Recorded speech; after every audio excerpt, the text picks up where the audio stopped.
For years, Betty and I, we had a wholesale nursery. And we grew and packaged millions of trees.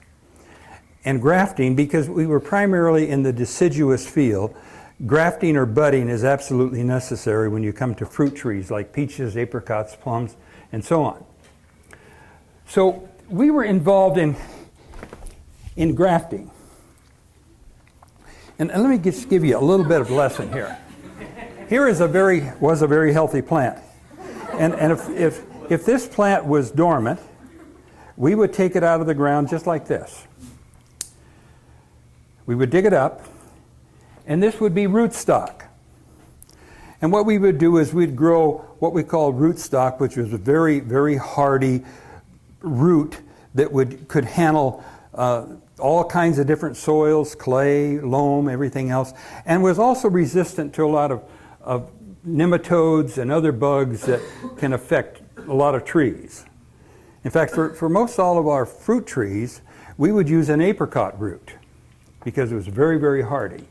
So we would dig these seedlings. You'd plant a seed, an apricot seed out there, and it would grow and it would come up like this. And after about a year, we would harvest these, bring them in, and then we would cut them off.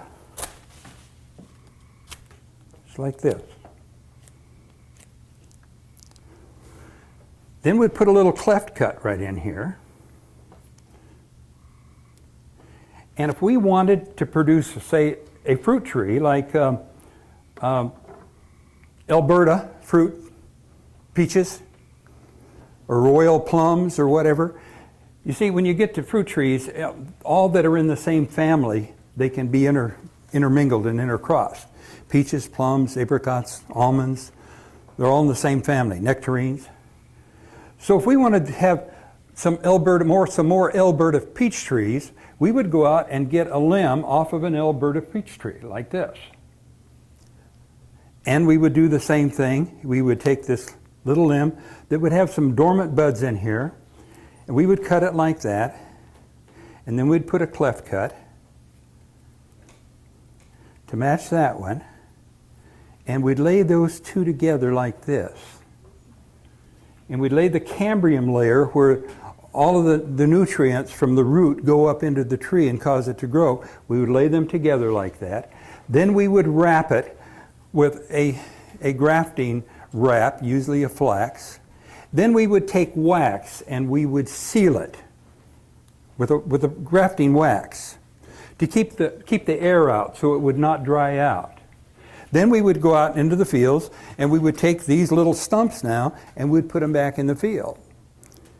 During the wintertime, in January, then comes spring, May or so, all of a sudden the root here would start producing nutrients and the buds would come out and it would pop out like this, and here you'd have another Alberta tree, if that's what we grafted onto it. In fact, it's fascinating in that there is only one Alberta tree in the world. All the trees came from one tree originally. There's only one royal apricot tree, and all the royal apricots, thousands of them in California because they grow them commercially, came from one tree. The Lord says what? I am the vine and you're the branches. The only difference is I just grafted one plant onto this. He said, I am going to graft millions of people off of me. I'm the vine and you're the branches.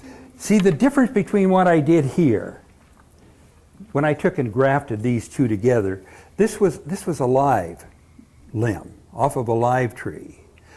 The difference of what the Lord is talking about here is that when we started our relationship, we were like this stick. Absolutely, spiritually dead. Now, as good a grafter as I might be or was, there's absolutely no way that I could take a dead stick like this, graft it onto any rootstock, and get it to grow. You see, what God did when He grafted us into Himself was to perform another miracle. Do you realize, you that are in God's family, that you're a walking miracle because He gave you new life just as real as he gave Lazarus life. Lazarus was totally dead. And he said, Lazarus, come out of there. I'm giving you new life. And we started just exactly like this dead stick here. And only God can do that sort of a miracle.